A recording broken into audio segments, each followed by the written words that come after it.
Namaste, everyone. Thank you, Manishji, for prayer. And I welcome all of you to this CLC lecture series. I'm Kiran Singh, coordinator of Sri Aurobindo Integral Life Center at Oro University in Surat. Let me thank you all from bottom of my heart to become part of CLC lecture series with scholars like Dr. Alok Pandey, Sri Kumar, Dr. Vladimir, Dr. Parmeshwaran, and now with Sri Arulji. The special lecture series is based on the main works of Sri Aurobindo and the Mother, where we will understand the deep meaning behind the human quest for understanding of oneself and the purpose of self-development and self-expression. This year's intensity of adversity has compelled us to rethink, unlearn, and relearn about the life we are living. Being in the field of education, we all of us are familiar with the words of learn and unlearn. So today, in the process of relearning about ourselves and thus the world around us, we are going to interact with Sri Arul Dev. It is an opportunity for us to move toward a new era of transformation, which can only possible through paths of light, power, and harmony. This triune will help in building strong central being instead just mental or physical being. Today we have Sri Arul Dev with us, who will help in understanding how these three elements can help in evolution. Sri Arul Dev aspires to be the fire that lights the depth of human beings and collective organization. His aim is to live with his natural breath and do his conscious practices at home, work, and society. He has been sharing his inner work through his book Into Great Depth of Your Being, published by Oro Publications, to leaders, teachers, students, parents, and others to support their inner evolution and outer creative manifestation. He is the founder, CEO of People First Consultants for the last 25 years, guiding the organization to be value-centered provider of L&OD and talent hiring services.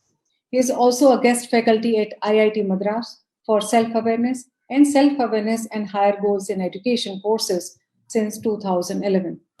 He periodically offers experiential workshops, namely coaching with depth, integral education, beyond schooling, conscious parenting, youth inner power, connecting to deeper self, and sadhana, conscious inner practices.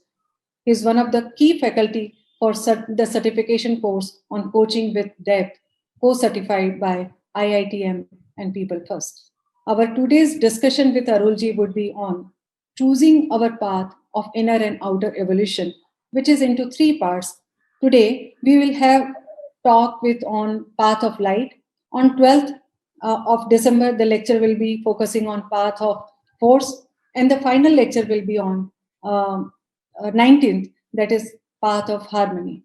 With this, I invite Sri Arul Devji to speak on path of light. But sir, before I request you to talk, I request audience also that if you have any question in between also, Arulji will like to answer and interact with all of you continuously. You can put your question in question answer box. And if you want to speak on, use microphone, request for that, raise your hand, and then Manishji will provide microphone to speak to Arulji. I really thank Rohitji also to be part of this discussion. He is continuously guiding us and helping us in conducting these kind of lecture series. Thank you, Rohitji, for being with us today. Arulji, may I request, please? Thank you, Kiranji, for introducing me. Yeah, good. So I guess it's going to be a conversation. I'm more comfortable with a conversation so that we can really, I just want to explore this together. It's more like what I'm understanding, what I'm practicing, what I'm sharing with others, and then we could dialogue and chat and learn more about it. I'll tell you how this whole thing began. So in the book that Kiran had mentioned, I'm just going to call her Kiran, okay? The 8 parts of our being, We culled it out from work of Sri Aurobindo primarily. We also reference the books of Mother. Me and another person called Manoj Pavitran from Auroville, some of you may know him. We culled it out, and my work, I feel it's in the world. I wanted to take it into the real-time world. And thus we modified the terms into very simple English. And the first place we got an opportunity was IIT Madras. We were, me and another faculty there, we started rolling it out as self-awareness courses.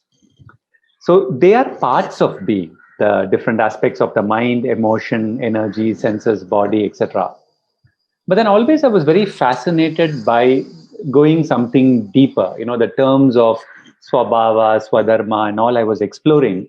But I was getting stuck. I was getting stuck with the terminologies and the descriptions, and experientially it was not clicking for me. So I was wondering, how do I understand my own journey deeper, into understanding the essences, and how do we understand the path? Then I came across a quote of Sri Aurobindo in Secret of the Veda. Okay, and that is where I got this combination of light, force, you could call it flow, harmony, or joy. These are the same things. And then substance. Okay, so we're going to have three explorations: light, force, and harmony, joy, and flow. But I'll bring the substance across throughout, because in Mother's work, substance is the main area where she was working. So I'll bring the whole thing, but we will do it more from a experiential angle of how I'm practicing, how we can practice together. Okay. Now I'll use a metaphor. It's not a metaphor; it's a reality. I think this year most of us are inside closed rooms a lot of time, than earlier. So inside a closed room, the light is less. Okay, so you have to once in a while open the window. Leave the doors open, the windows open, and like right now, I live in Chennai. The weather is very pleasant. You leave it open, it's very chill. It's almost like a hill station right now. So once in a while, we have to open our windows, and if people have got used to sleeping with air conditioning, then you are restricting the amount of light and natural, freshness that comes in. The same story is about our life.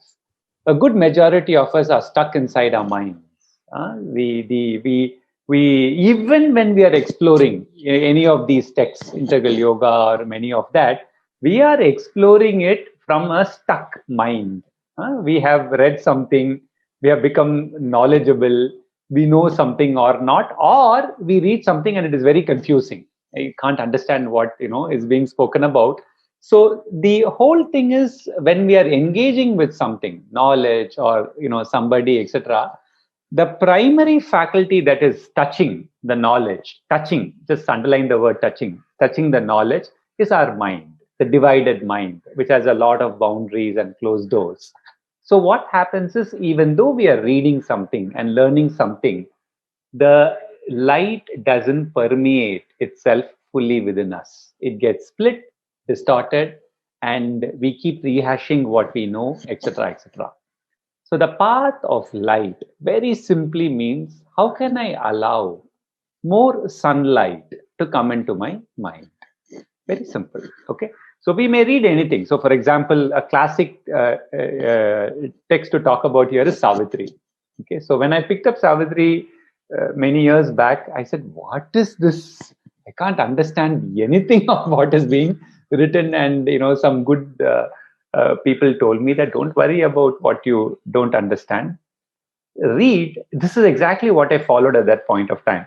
Just read a page and just connect to whatever is lighting by itself.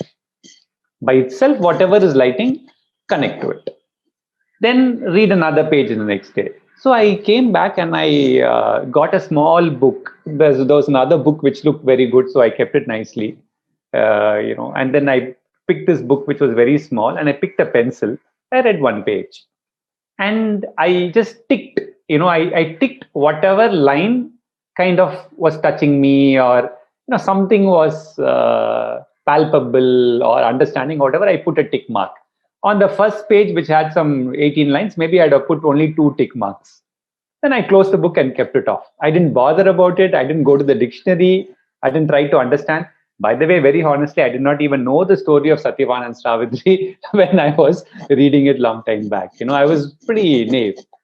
Next day, I read one page. Next day, another page, and I very meticulously did this, tick off whichever line was fine. And sometimes in a line, only one word is fine. Then I just underlined that word.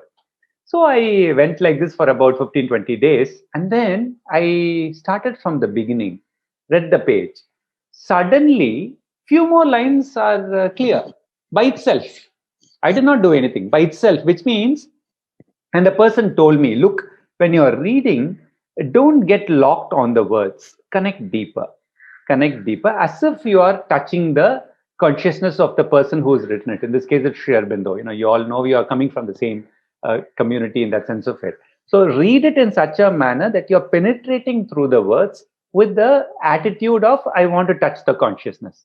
So 15 days later, a few more lines by itself is becoming clear. I said, okay. The next day, I kept the book. Next day, I opened the second page. By itself, some more lines are becoming clear. Then I understood the method of light to light. Light to light. Normally, we live our lives by darkness to light. So something is not clear, we fret about it, we analyze it, etc., etc. But then what faculty we are using then is the analytical part of the mind. We will go slow. I don't want to just talk. We want to interact. So I will go slow. So there is a particular role of the analytical part of the mind. We'll come to that later. But if we are reading, for example, something like Savitri, which is a rich experience, using the analytical part of the mind, you cannot connect to the consciousness behind.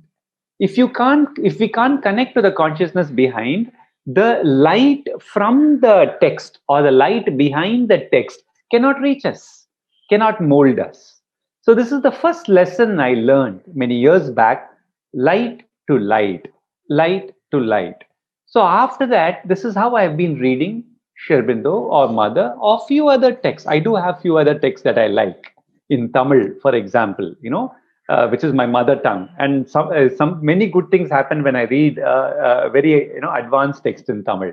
So I want to pause here and let's invite conversations and then I'll go. So the first thought process I'm bringing is, how are we reading something that we like? Are we using only the analytical part of the mind to read it, in which case we won't be connecting to what we are reading?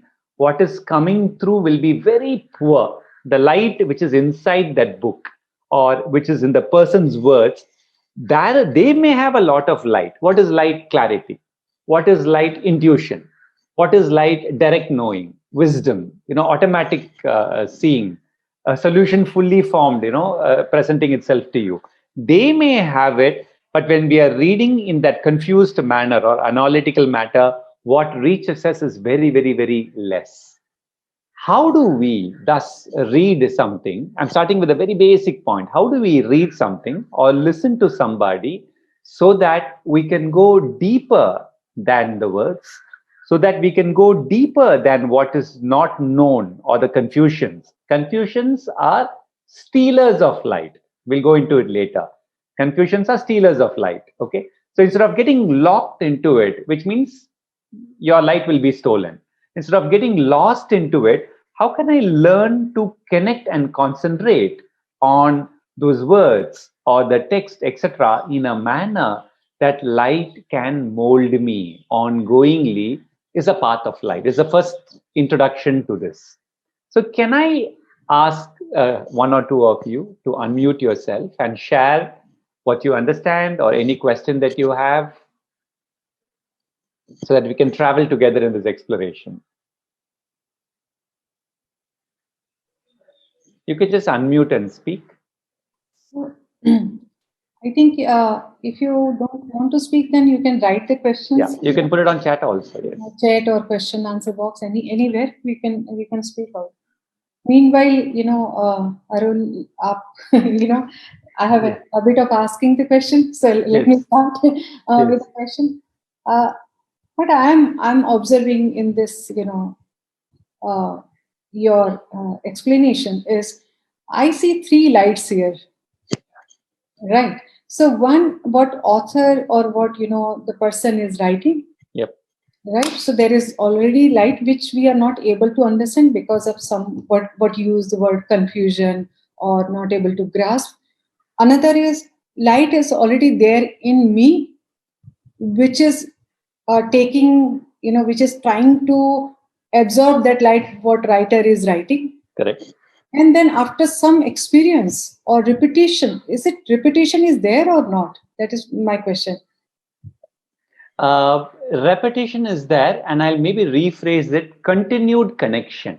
I'll rephrase it as continued connection because lot of people repeat it mechanically without the connection. So the primary here is connection. Can I connect to that source so that, see, there is, I believe, I'm not an expert on these things, but I believe that one of the meanings of Upanishad is sit near.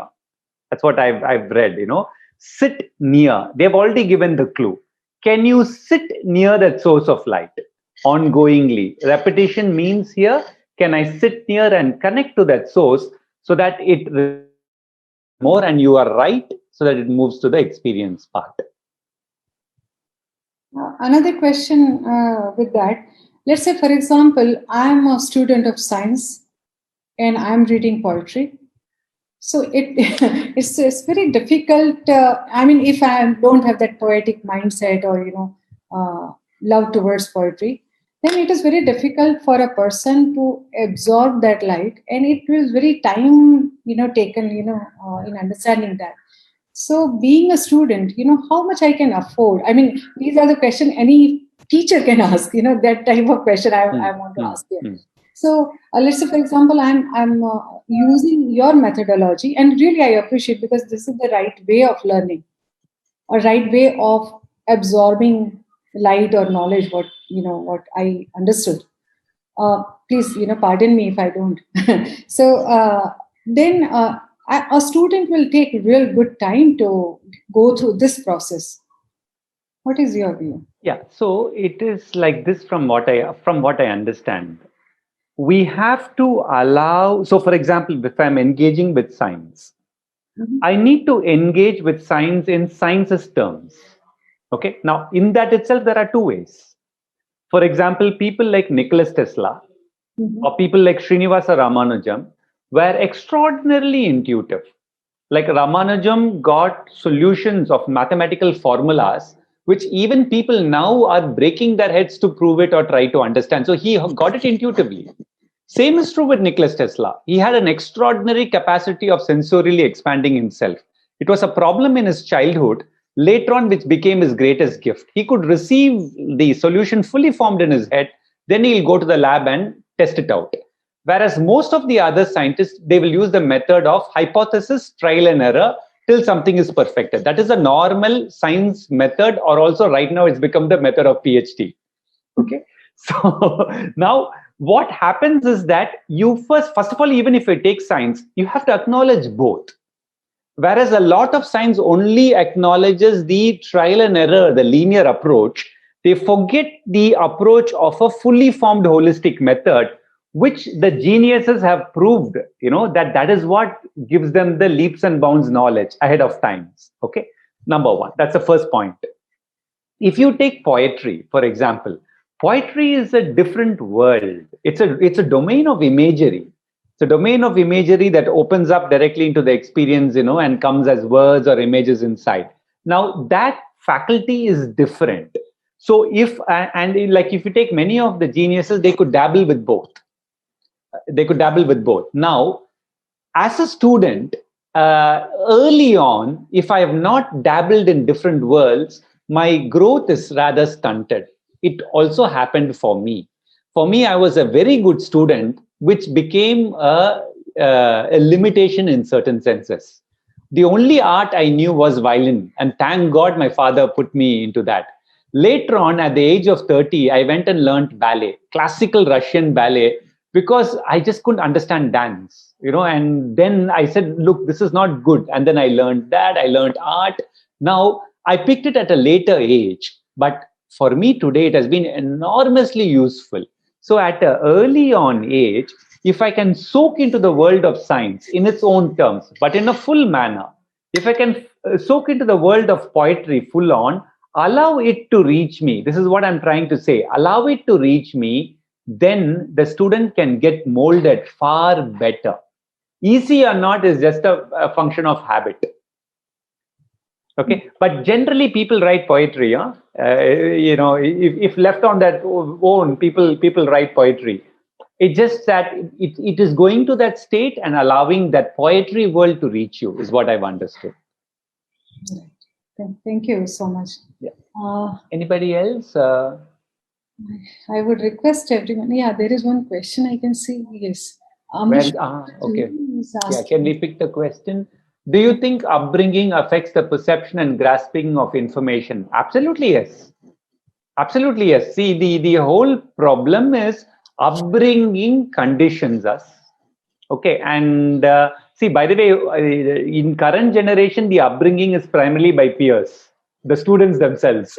the parents and teachers don't have much of a say today. It's all what's happening there. But okay, if you take this whole field of influence, largely that governs our belief structures, how we grow up.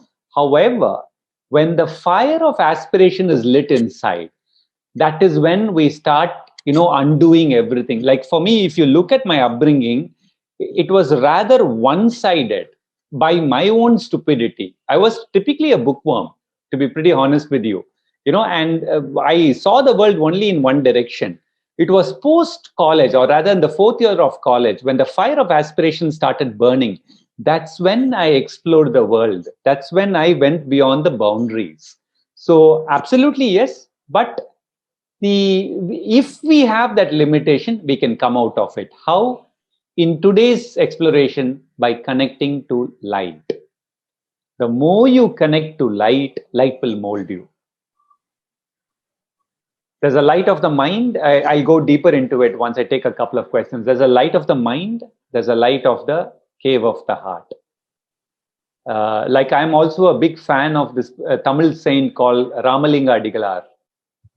Okay, Mother has written a lot about him, and apparently I read that Mother says that he touched the beginnings of supermind. Ramalinga Adigalar, or otherwwise fondly called Vallalar. His single worship was the light of grace. That's it. And he was worshipping it in the heart. And he was worshipping it at the body level. Very simple. So there is a light of wisdom, and there is an inner light. We will speak about that. Any other questions or comments, sharing? More important is how we practice. Knowledge is only. Yeah. Anybody else? I don't see any questions right now. Maybe I'll move forward. And yeah, one more has come. How to bring a wholesome integral awareness in children? How to make every domain like physical, vital, spiritual interesting for them? Okay, this is from Dharana. Okay, now I can share something with you. I explore with different age groups, and the earliest I've been able to go with courage is 4th standard. Prior to that, I still don't have the courage to work. Maybe I will gather courage or understanding in the future. I can tell you that they love this work more than adults. See, that book that Kiran said, the Into Great Depth of Your Being, that is the same book that I use for adults. That is the same book I use for students. Each chapter is on a part of being, like the physical, desire, senses, dynamic energy, emotion. They love the exploration. But what I've understood is you should do it like a friend with them. We can't go and say, this is wrong, this is right. Then they will say, who are you to say this is wrong and right? I know how your life is. You first go and handle your life and then come and tell me about wrong and right. Because the current generation students are very, very smart. They can see that actually. So the way I do it, I sit with them, and I'll tell them my difficulties that I have, and how I work on it. What practices have helped me? See, students go through depression early on. Today's generation, in 8th standard, they start watching porn. Or maybe in the 7th standard, they start watching porn. They get into all kinds of addictions in 8th, 9th standard. They have a lot of difficulties. If you can sit and explain to them that this is just a part of being that is operating, and these are the practices that have helped, I can tell you that they really love this exploration. But you have to play with them. So, for example, one of the things I teach all age groups is watching natural breath. Now we have moved this course online, but when we used to do this in my office, they'll come, they will sit. The moment I start natural breath, I can do only 2-3 minutes with them. One boy will lie down, one boy will come right sit behind me, one boy will, I mean, one girl or boy or whatever. No, for a few seconds also they can't sit quiet. Now I won't correct them. I will say, you lie down on the floor, you move this way or that way, but watch your breath. Watch your breath. Now, over a period of time, they get that taste. So it is the adults' capacity to flow with them. And my humble understanding is they love inner work very much. The younger generation love inner work very much. Also, the younger generation wants to find that purpose. Light means clarity. Light means undivided clarity, actually. Undivided clarity. Otherwise, we are always divided. Should I do this? Should I do that? Option A, option B, option C, and you split your hair, and then somebody comes and says option D, and that's it. You sit without taking an action for enormous period of time. That is not light. Light is a clarity that sits, very clear, self-luminous, undivided. Students are seeking it because the complexity is more for them. They love inner work, provided we do it as a practice, as an exploration, allowing them to do it in their own terms and slowly get the taste of it. Okay, thank you. Yeah, keep asking questions. I'm going to move a little bit ahead and introduce a few points. So I think Kiran nicely put it. There is a light in that book. There's a light in the master. There is a light inside you. Okay, and there is the normal function of the mind, confusions and all that stuff. And there are stealers. We will talk about stealers as we go on. But just for us to understand, I'll put certain things to understand. If we take integral yoga, there is a center above the head or above the mind. Okay, I think we'll also do a couple of short practices instead of just talking, if that is okay for everybody. There is a center which is said above the head or above the mind. In fact, recently, I've been exploring a lot of Mother's work from a particular text that she had written she had not written, she had spoken about and somebody had recorded. She says, if I'm not mistaken, that from the age 5, she was aware of the center and she united with that center. She identified with the center and lived with the center for the rest of her life. Now, for us, our center often is the mind or our body or our senses or our emotion. Now, what happens is the light is poor. There is light here. There's a light in every part of being as light. There's a light of the mind also, which comes from the knowledge, whatever you have learned. It's partial light. There is a light that comes from memory. That is what people call experience. Oh, this person is experienced.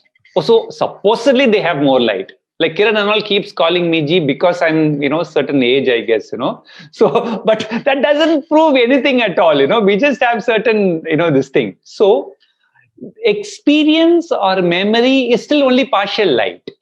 Light, this is the most important thing. Light is in the present moment.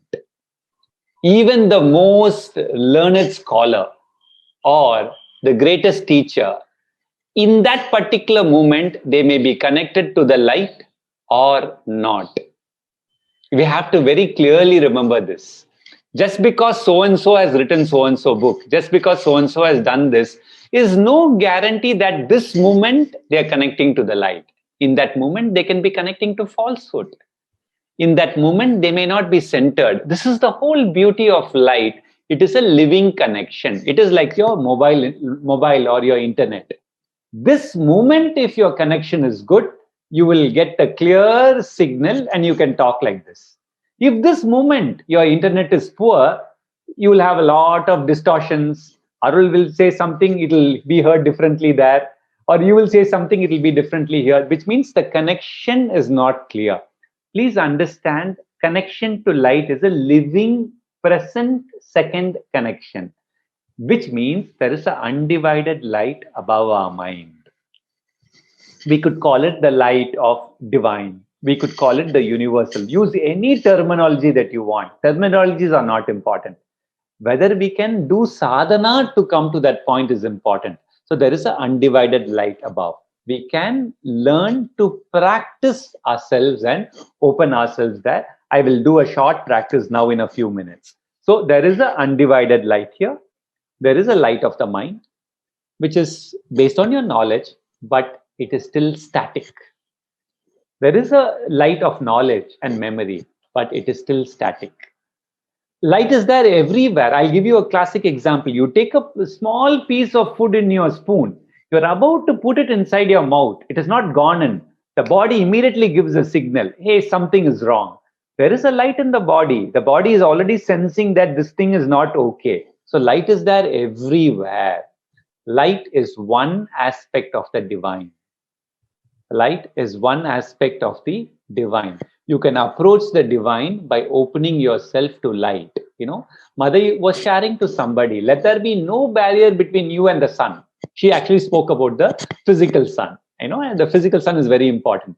The same is true for light. Let there be no barrier, including our knowledge, our age, our XYZ, etc., to the sources of light. Sources of light can be intuition, which means you can directly learn to place your awareness here, which means your intuition will increase. This is a recommended practice. We're going to do it now. After I take a few questions on this. Whatever I spoke, I'll take a few questions and then we'll do the practice. Otherwise, simply connect to a work of a master, Savitri, or anything that you like. You know that it is of a high standard. You know you don't have it. It could be your own textbook. Whatever you're teaching, psychology or whatever you're teaching, there could be masters who have written it. Don't get locked on what they have said alone. Go to the source of their knowledge. How? Same method that I shared first. Connect deeper, connect deeper, connect deeper, connect deeper. So that you would go to the source of their knowledge. Okay. And then what happens is there is no division or no separation between you and the source of light. You are approaching the divine day by day, second by second through the path of light. Okay. I'll take some questions and then we'll do this exercise. Any questions? There's already a question here. Current generation of learners are very selective or rather very moody. If they like the subject, they give full attention and focus, but it's difficult for them to see the current path of light. How to get them there? See, there is a good thing here and a limitation here. So we want to understand both. The current generation being selective is a good sign, which means they are individuating faster. See, we adults, many of us have not individuated. Many of us are doing what we were told to do. Many of us are doing it because our parents said, our spouses said, or adults said. Individuation is the first sign of evolution. Next is universalization. The process of individuation is who am I? Why am I here? And in the beginning, the first negative, or rather the first sign of individuation is rebellion. You will rebel, you will say why I should do it. The adult will say do it, then you will turn back and say why I should do it.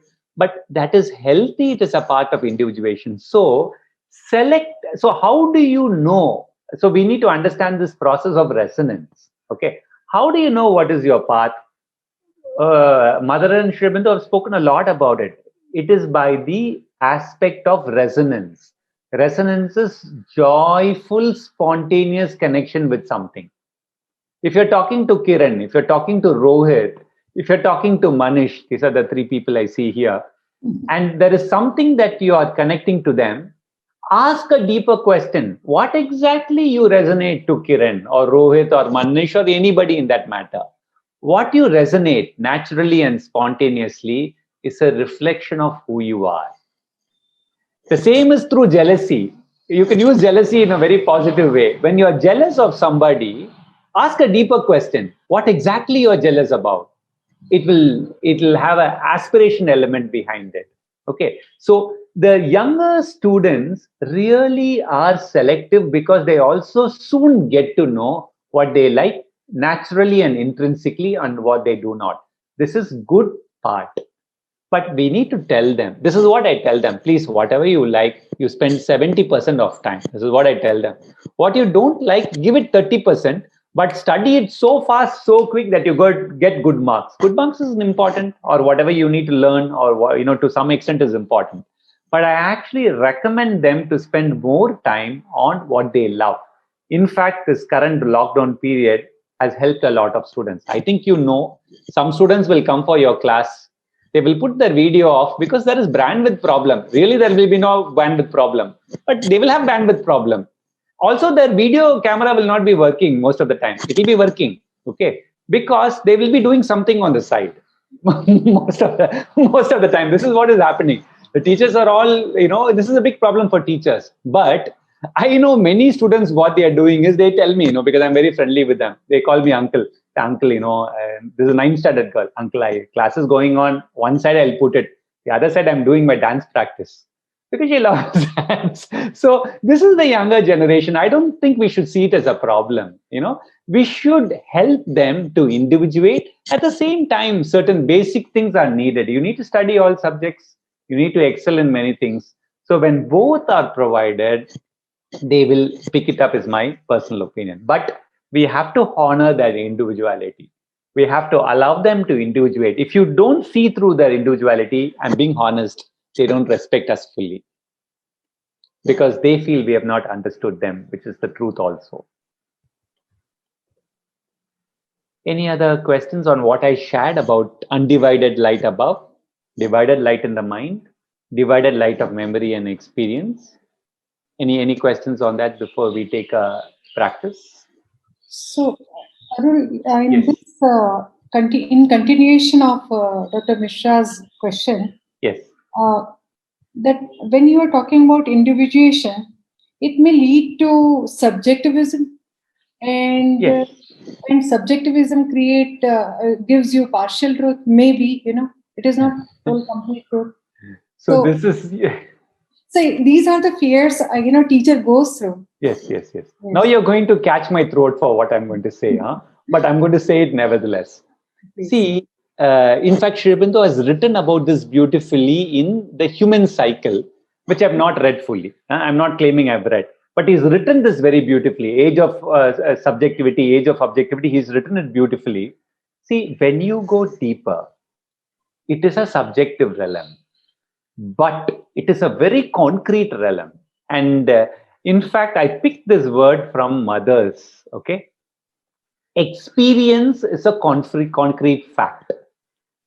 Okay, and the experience she's not talking about are emotional experiences or other experiences. She's talking of an experience that comes in the light and the clarity of the truth. She's calling that experience, which is actually very subjective for us. The way we will call that connection with the truth or light as subjective. She calls it concrete fact. Okay. Now, this is my extrapolation of it. And please pardon me because I think many of you are doctors and scholars here. The true connection, the lived experience in the light and the truth is the concrete fact. Our idea and explanations of it is a representation. The data that we talk about or what is written is a bias. It is a bias because it is one description of that. Mm-hmm. By that very description, it leaves many other descriptions.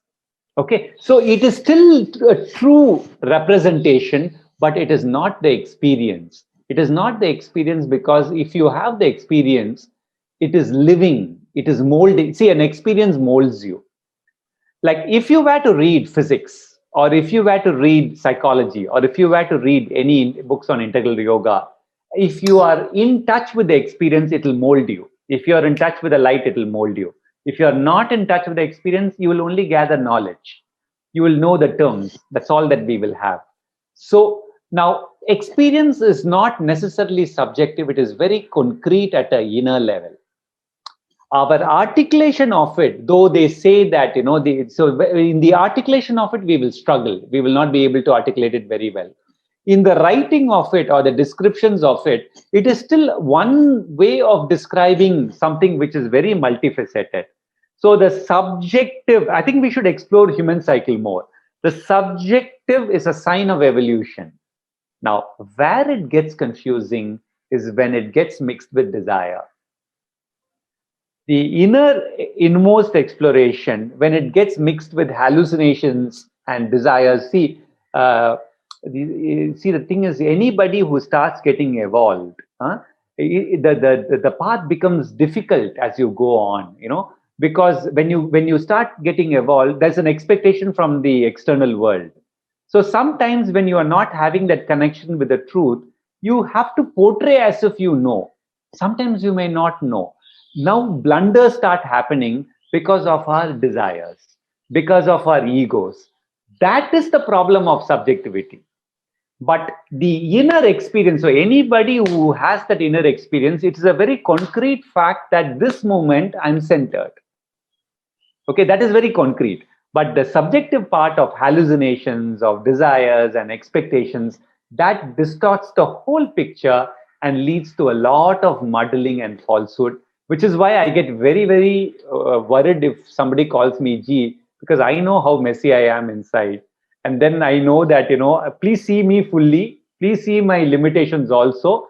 And thus we can all explore together without getting lost in the falsehood part of proving ourselves on anything.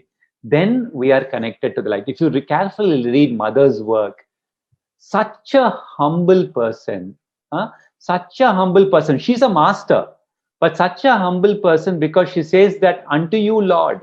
Every second her sadhana was unto you, Lord. Okay, for her, Sri Aurobindo is Lord. The Supreme Divine is Lord. For every second, she had to rely on the Supreme connection. And when the connection is not there, she herself says that there is clouding. She herself says that it is difficult moment. That is the complexity of the path. It is always an aspiration and a grace. When they are not connected, there is no light. She has written this very beautifully. She says that same conditions, I'll talk about it when we come to harmony. Same conditions. Now, when harmony is gracing me means whatever her experience, everything falls right. But when harmony has withdrawn, same conditions, everything doesn't fall right. So this is the complexity of our path. We have to be enormously humble, and subjective becomes concrete when you are truly truthful to whether this connection is there or not. And when the connection is not there, it is not there. When the connection is there, it is there. When the connection is there, we get light and intuition. Long answer to a short question. No, I think it's very well explained, Arul. I think Dr. Dharna Rathore is saying we should know things beyond Google. Of course, yes. See, the thing is, the Google is spoiling us. Of course, I use Google a lot, but I use Google later. See, when I want to know something, I generally don't go and look at the meaning, because what happens is I'll be prejudiced to look at it in a certain way. To be very honest with you, I will also not read it that much in Sri Aurobindo and the Mother. I will connect. If I get one line as a clue, I will connect. Then something will happen. Then I will go and verify. Then last only I'll go to Google. But Google is very good, by the way. Google depends on what keywords you put. If you put intuitively some keywords, Google will shortcut your search process very well. Because what is best about Google is they are increasing the intermingling of things. You and me, whatever we are throwing out, because of their artificial intelligence, it knots it together and puts something different. So Google is a very good tool, provided we are connected. Otherwise, we move it in a certain direction. Yes. Where did you see that comment? I didn't see it. Yeah, you will see in chat. Chat. We should know things beyond Google. Yes. Okay. All right. Okay, I move forward. I've written some points here. I'm just checking. Now, yeah, I told you we'll do the practice. No, we'll do the practice. So can we, without me explaining, I will just lead you through the practice, 5 minutes, if you don't mind. Okay. So those of you who are doing something on the side on your screen, if you can give 5 minutes for this practice, we will experiment. Okay. So please close your eyes.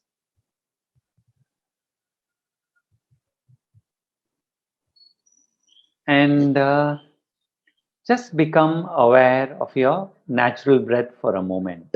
Natural breath means no modification, nothing changed. Just breath as it lives in this moment. Keep your attention on the body and watch your natural breath for a minute.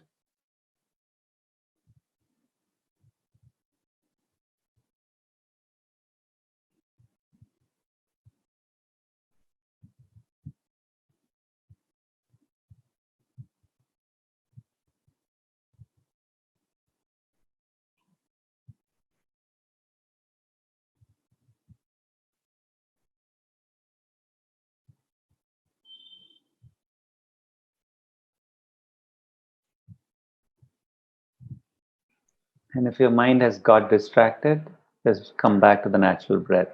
Just be with your breath.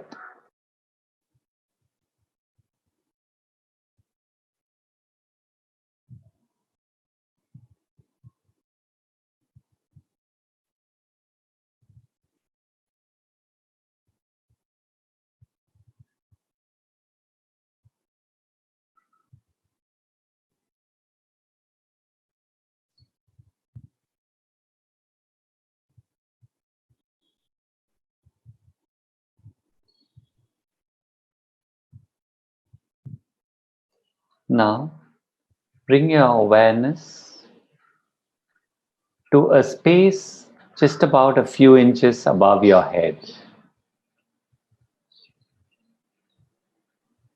Keep your awareness on a space few inches above the head and leave your awareness pointed upwards. We're actually working with inner gaze.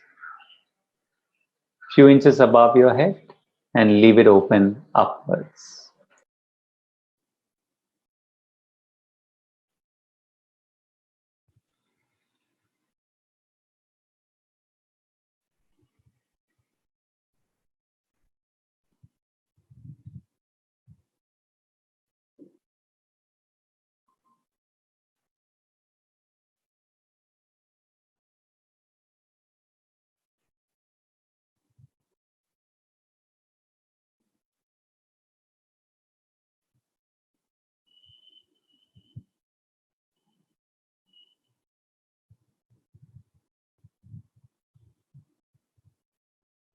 Now, if you have started thinking or anything, just shift your awareness back above your head. Leave it open upwards. Basically, put your attention into any quality that exists above the mind or above the head. It can be void, vastness, wideness, or anything else. And just be with that quality for 2 minutes.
Okay, you can slowly come back and open your eyes.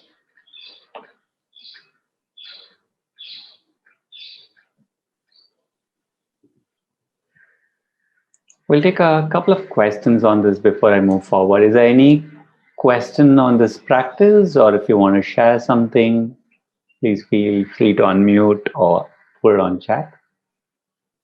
You can also unmute and speak to me.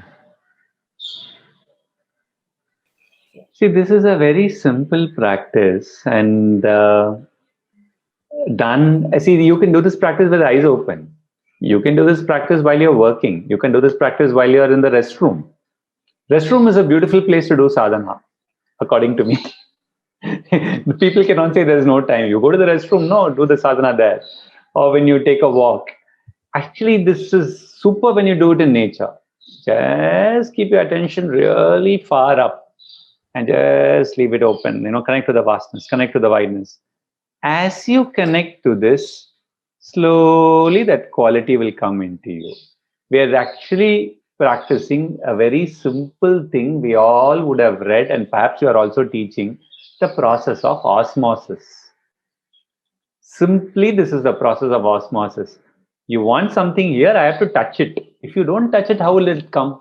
So you touch it, you place your awareness there. Now, what is the basic principle here? This consciousness exists on its own. There is void, there is silence, there is peace, there is light, there is force. Everything exists here. Sri Aurobindo has mapped this. It's advanced for us, fine. Baby steps we can take.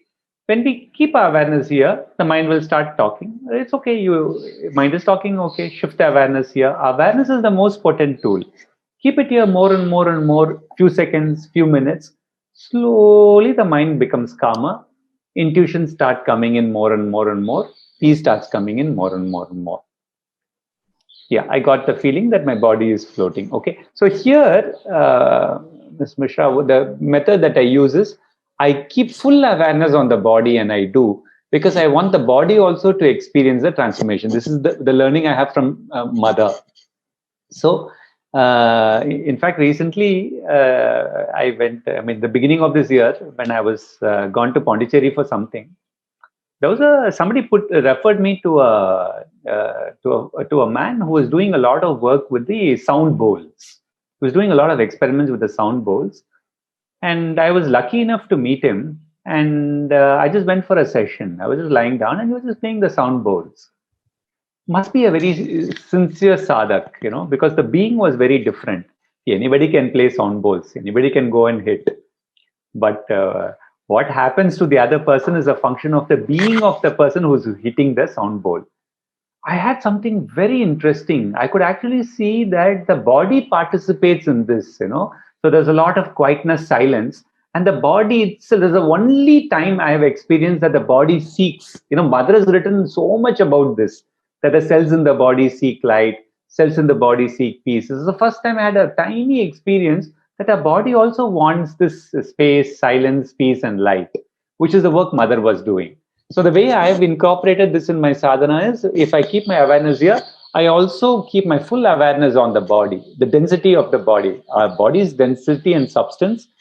The greatest substance on planet Earth, in my personal opinion, is the substance of the body. I'll talk, once I complete this, I'll talk about that.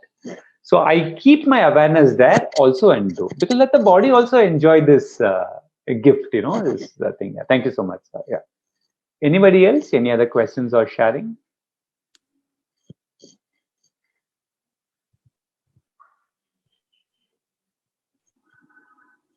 Okay. Yeah.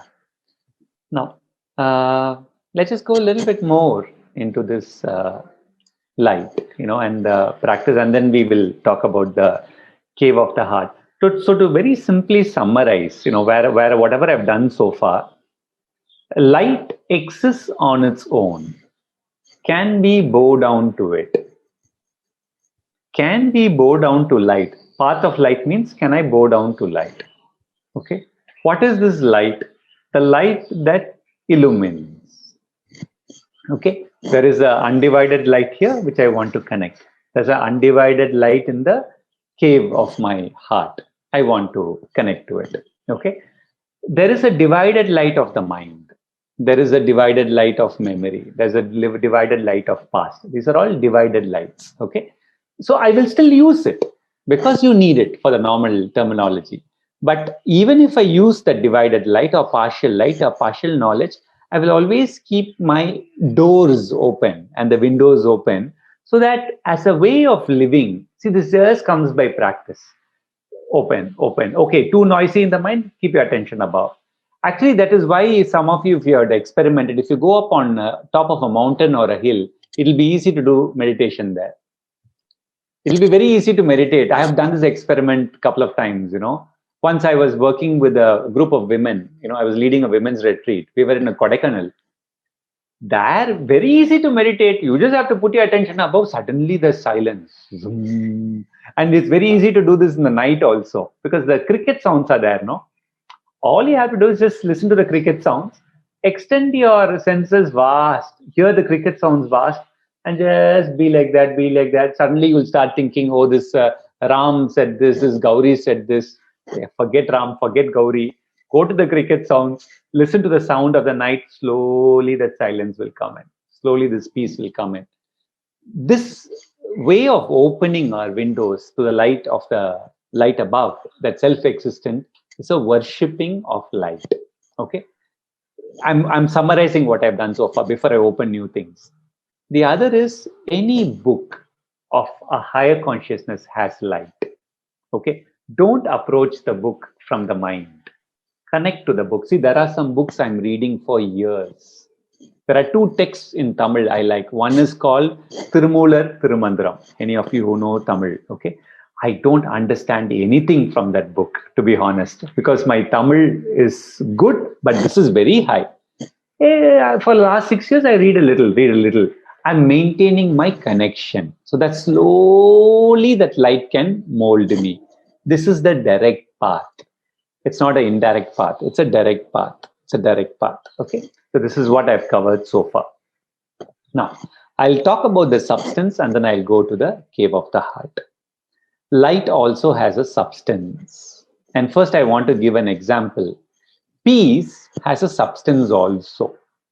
And the only time I have actually experienced it was when I began going to Auroville sometime back, maybe about 10, 12 years back or whatever.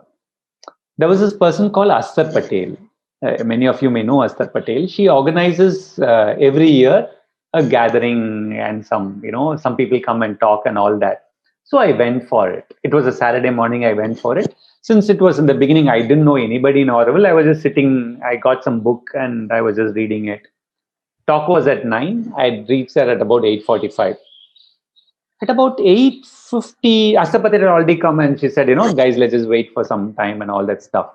Everybody was chit-chatting. It was about 8:54 or 8:55. Suddenly, the entire group of 60 people, there was a sudden hush. And I was like, what's going on? And I'm very sensitive. I think I picked this from my mother. I'm very sensitive. I felt something very solid, a solid substance like that, as if it had covered that space. Everybody was quiet for 5 minutes. Okay. And I could feel peace. I could feel something very solid. Okay.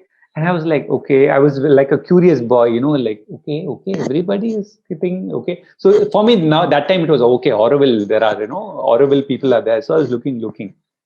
Exactly a minute before 9, it was about 5 minutes. Something just moved away. Everybody started chit-chatting again. And I think Astar Patel, if I'm not mistaken, said, peace visited us. That was the first time. And then later on, I heard some people talking about the substance. Okay. Everything has a substance. In fact, when I connect to Sri Aurobindo, the Samadhi pictures, the substance is living in his body. Those of you who have read a little bit of his works, at some point, they were not allowing people to see Sri Aurobindo because his body was glowing with orange light. There was a light coming out from the body. That was because of the supramental connection.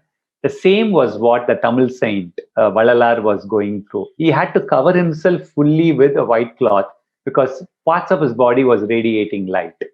Light also has a substance. which is why I think that people say early morning sun gazing for a few moments or a few 30 seconds or 60 seconds is very good, they say, because light also has a substance. I think Mother has spoken enormously about exposing ourselves to sunlight. That light or the dawn, that light also has a substance which needs to permeate and penetrate into our body. So this is the yoga or sadhana is this rich. So when we come back to how we apply this to the younger generation, what are we exposing our students and children to? Is it the stale light of ourselves? Is it the stale light of the books? Or are we teaching them to connect deeper to the subject? Are we teaching them this center that exists above? I teach this to 5th standard and 6th standard above. We do it very playfully. Put your attention above the head. Don't need to give big yarn and all that stuff. Put your attention above and just see what comes. Normally they'll say, quiet, sir. Mind is, uncle, my mind is more quiet, more silent. Okay, connect to it. Can we also teach them so that they have open windows? Okay, is the thing. Okay. So before I go forward to the cave of the heart, any questions? Do interact so that it's more meaningful for all of us. I think again we have Shri Amrish Mashaji's question probably. Which one? It is in question answer session. What is it? Have you answered this? Current generation of learners are very selective. I answered this, yes. I answered this. Okay. No more questions. Any questions? Any questions? Okay. Okay. I get worried when there's no question. I mean, is it I'm speaking something which doesn't make sense or makes sense or? No, it makes sense. Actually, okay. So it makes sense in a way how normally, being a teacher, I'll come back as a teacher to you, not like a sadhak or seeker or not, total in this world. So let's say, for example, when you are talking about connecting with the light and with the young mind, it is possible, I feel, with young children, because they listen to you what you are saying. But when children, they grow up, student of university or college, they have their own way of thinking, mind, and actually many times they don't listen what we are speaking. Correct. That's true. Yeah. So, and they have their own world, created their own beautiful world. Correct. Khalil Gibran said, you forget about guiding them. You can't even get into their dreams also. And we think that, we can do something for them. So it is something slightly, I'm just wondering that how to, to bring them back to the practice, what you are suggesting. So for that, first we need to spot what is inside them. In the absence of which it doesn't work, is my humble opinion, which means that the younger generation, or let's say the college going students, etc., they're not listening to the adults. Yes, it's quite true. In fact, they don't, I think most of them don't respect teachers. I can be very blunt and upfront about it. Okay. But I don't see it as a problem. Okay. And the reason I'm saying is that the adults have not recouped themselves, in the sense that I personally believe that irrespective of the subjects that you teach, understanding the students is a primary tool, because you've now chosen to be a teacher, in the absence of which you are only doing bookish. Now, this was fine 100 years back. Today, they can go to better sources to learn. In 10 minutes, they'll hit upon a source which is better than you and me, or the book that you're sharing, and they will know how to learn in about, I'll be very honest, most of the subjects they can learn in a short period of time. This is the capacity of them. So now, how do we see? First of all, we need to connect to them. To connect to them, we need to learn to spot their uniqueness. What is the light inside them? What is the strength inside them? What is the resonances they carry? Who are they? We see the difficulties, but behind the difficulties, we're not able to spot who they are. And I'll give you an example of this. Long back, there was this class we were doing, and this boy was at the end of the class. He came and spoke. Uncle, I get all kinds of nightmares in the night. It's crazy. And I have a lot of fears. And I asked him to explain the fears. He said, Uncle, there are times when I'm walking, I feel I'm falling down. This is happening, that is happening, and all that stuff. And he used to have a lot of nightmares in the night. Now, when an adult hears this, you see the problem. He has a lot of fears. He has a lot of nightmares. I have trained myself for 25 years to see his strength. So what I quickly picked up is he's imagining. He's imagining he's falling down. He's imagining this is happening. He's imagining that is happening. And his imagination was extraordinarily superior, but it was mixed with fear. So for 2 years, I pointed out sources of imagination for him. I taught him, go learn mind mapping, go learn architecture, go learn how people do designing. In 2 years' time, the guy figured out his natural talent of intuition. He now foresees things by himself. It was a natural gift that he picked from his grandfather. Now, because I'm always looking for behind the limitation, their strength or uniqueness, I naturally pick it up very fast. Unless the teacher, see, it's the other way around. The teacher has to hit rapport with the student. The student need not hit rapport with the teacher. It's not their need. It's a need of the teacher, actually. So to fulfill our need, we need to connect to them. We have to sit near the student beyond their pluses and minuses, beyond their rebellion. Okay. See, if they are rebelling and you are getting disturbed, it is an opportunity for sadhana for us. Can we do a sadhana? We'll talk about it when we come to force. One of the problems of teachers is they don't carry sufficient force inside them. This is a generalization I'm making, but in general, the teachers' population have less force. The students have a lot of force. Okay, the force of the teacher is very less. Okay, so because of that, they get very consumed. Earlier on, they said that psychologists is the population which is most going through depression. Actually, right now it's the teachers. The most stressed out population is the teachers today. Okay, which is a reality. But also it tells us that we have not updated ourselves. Can we see the light of students? How you will catch it in their action. You will catch it in their eye. And then when you point it out to them that there is something here, they will listen to you. So I think it's for us to make that journey. Okay.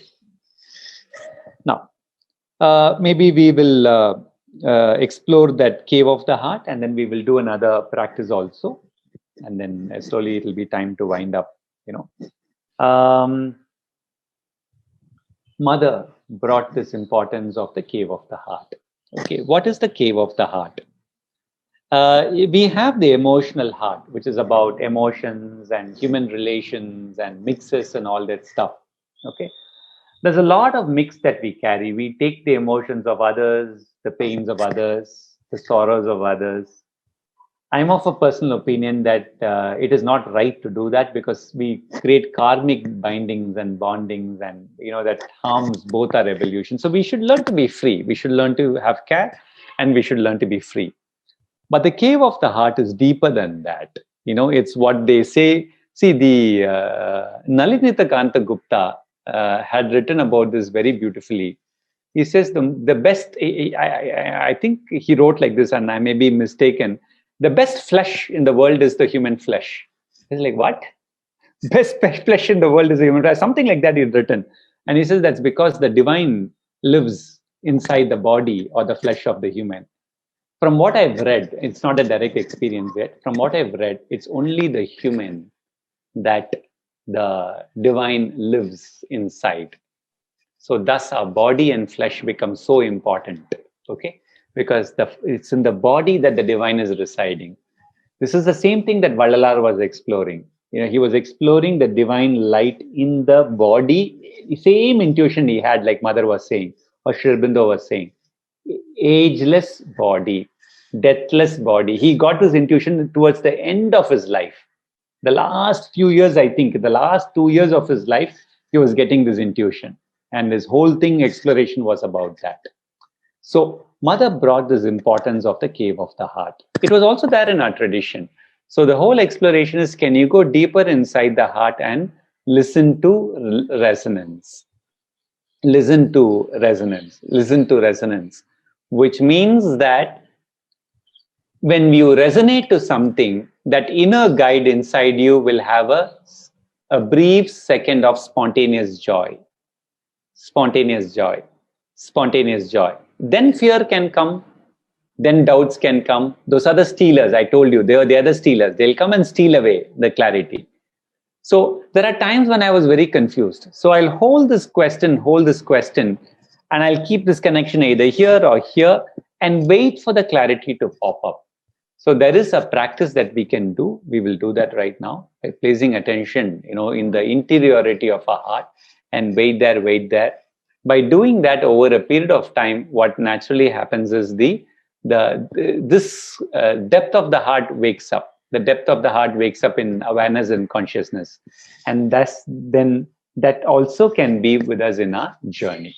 So before I share the practice, is there any question on what I shared?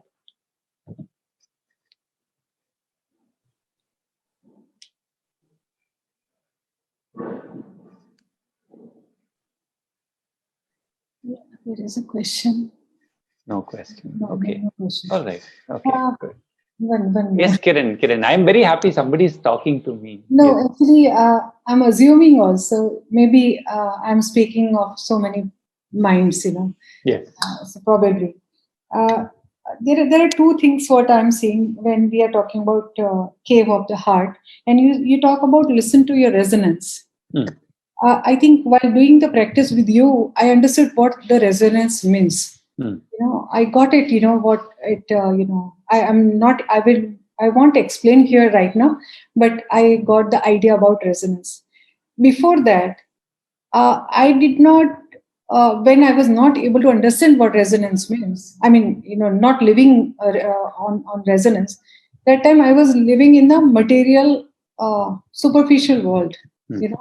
And I was doing my work, and life goes on with this thing. Now there is a conflict between two, I can see. One, I resonate with. Another thing, I'm living in the world outer.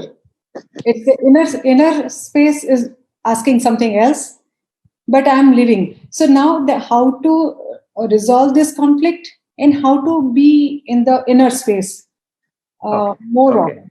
Okay. Beautiful question. No, it's a beautiful question. So for this, we have to understand the difference between essence and form. Essence and form. Okay, then the path of resonance becomes easier. For example, when I was completing my college, I got the clarity of my life purpose. I got it accidentally when I was doing an exercise, which was basically, it's very simple, to lead a life of spiritual evolution and also combine it with material perfection. Somehow I wrote it as material perfection. Now, 25 years, I've become more and more interested with the body, which I did not know at that point of time, but I wrote this. Spiritual evolution and material perfection. I want to see how these two can be combined. Now, what I did was every aspect of my life I brought it because I took the essence of it. So I found my company. I started my company right out of college. So I said, what is the correlation of it? Values.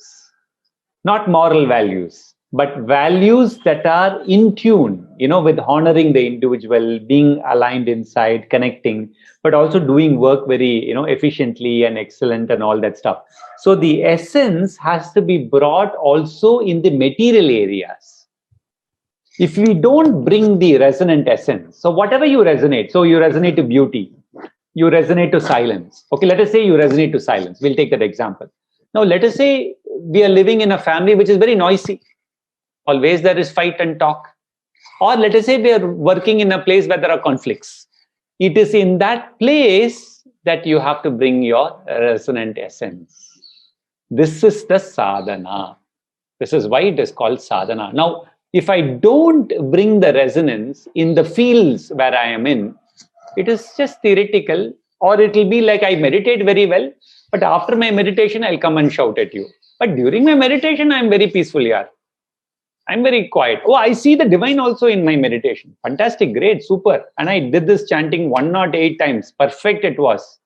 But after that, I open my eyes, I shout, I do this thing, I do normal self, no change. The resonance has to be brought into all aspects of life. Then you will see what is referred as transformation. Resonance is your direct connection to the divine. There will be in resonance, there will be an essence. You have to cull out the essence, beauty, but it has to be very specific. Okay, this particular kind of beauty, this particular kind of, whatever you resonate, you'll have to seed it through all areas of life. That moment when you're connecting to the resonance and you're seeding it in your life, you are connected to the divine. The light will be pouring into you. If we are not, then it becomes isolated compartments. That is not the path, actually. Yeah. Beautiful question. Thank you. And there's another question. If resonance is not being reflected, then it means that transformation may be difficult or impossible. It's not being reflected, then it means that transformation may be difficult or impossible. Yeah. See, there are sometimes it is like that. Okay. But see, it is like this. It's right. So the transformation may be difficult or impossible. Yes. But we have to trust the divine here. If the divine, who is revealing this resonance? It's a divine.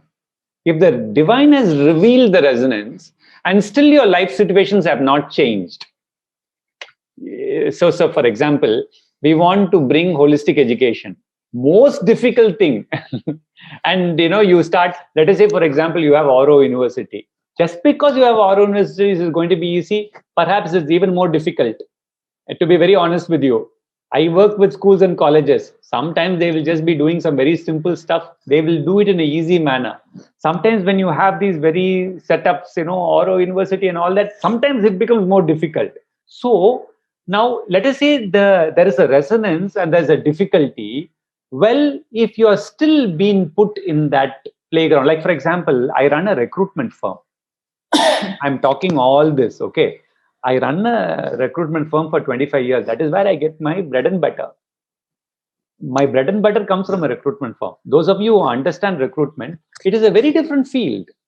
Now at least it is clean and ethical. 25 years back, anybody does anything in that field, So, but still I ran it in a certain way. I still run the company in a certain way because I want to bring the essence there. So if the situation is still there, and your resonance is still there.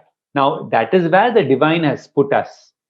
We'll have to continue our sadhana and we'll have to lean to the divine and say, hey, look, you are putting me here.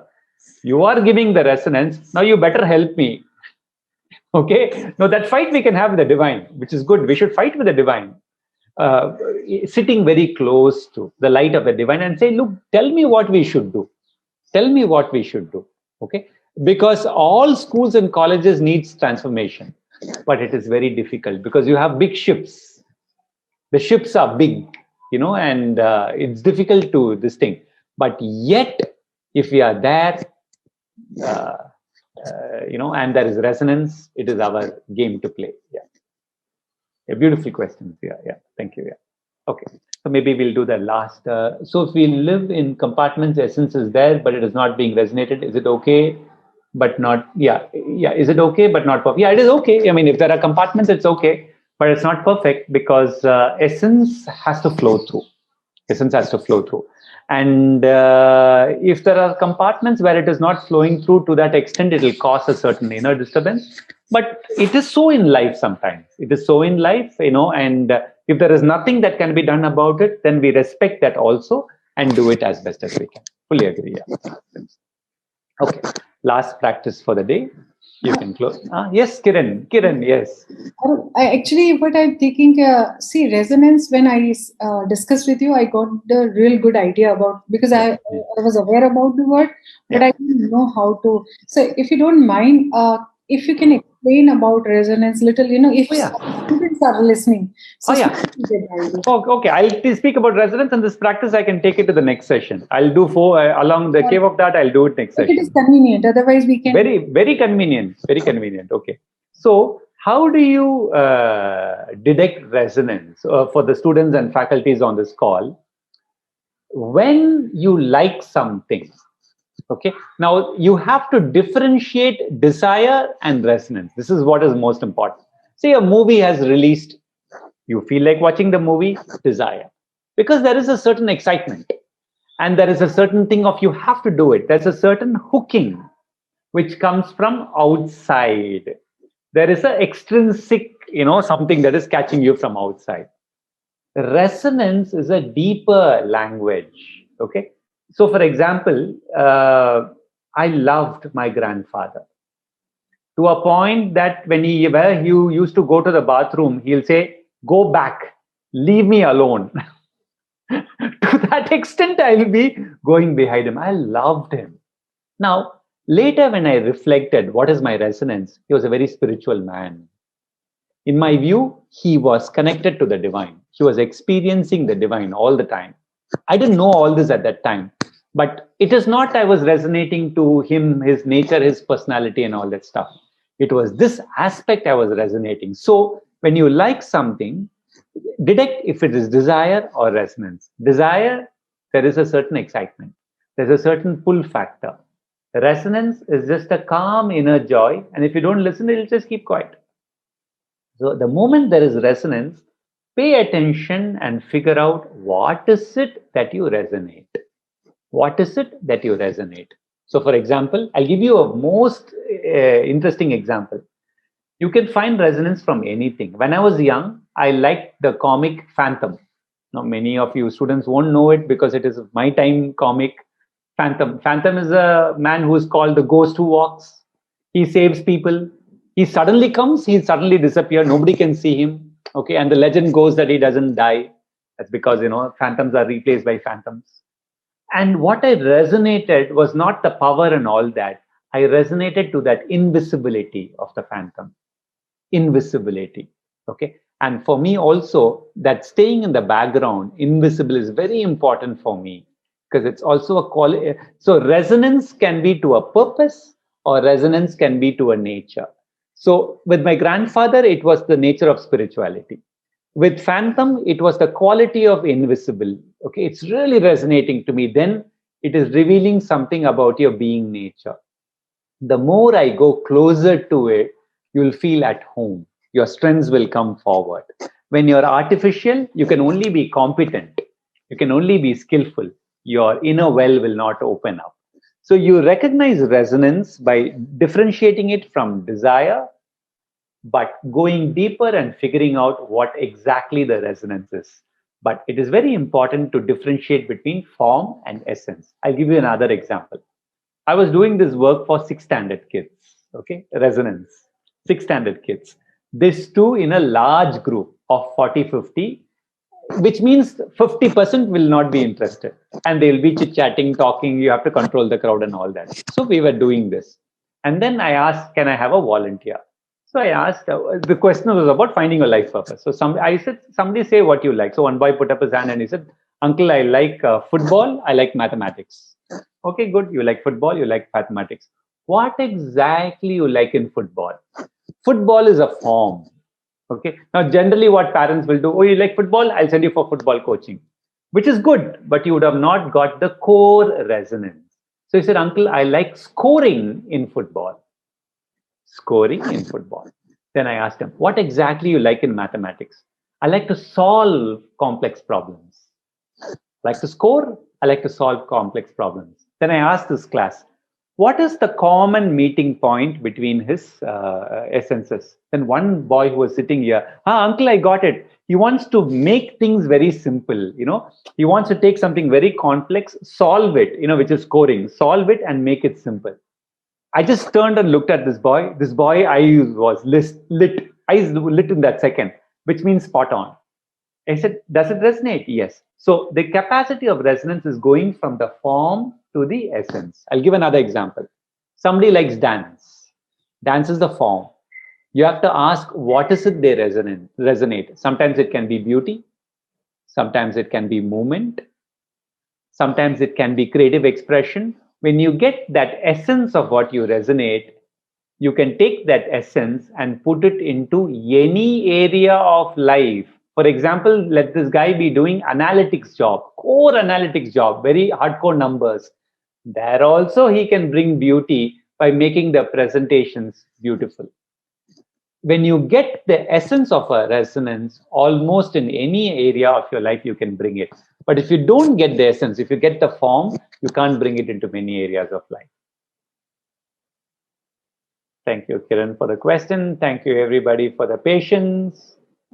Thank you so much, Arul. I will miss that, practice also. But We'll do it next time. Yeah. Yeah, but we'll be doing next time. It's an experience actually. Whenever I attended your lecture, and even today, it's an experience we go through, and you make things very clear, which may sound a little abstract, and because we live in the mental world, so we don't know how to implement. But normally, whenever I listen to you, it's like I go through experience, and which is very much applicable also in life. I'm looking forward for action, because when I have light, I'm ready to go. Post comes next session. Right. So please accept my heartfelt thanks that you gave. And I thank to the team who is working behind our conversation. I request all the faculty members, students, as well as the people who are joining here, please ask the question. Maybe when we meet next time, Arul, we have many questions, and maybe Arul may have not time for practice again, probably. But thanks a lot. Thank you so much. Thank you, everybody. Also. Thank you. Thank you, Arulji. Thank you so much. Thank you so much. Yeah, thanks a lot. Bye-bye.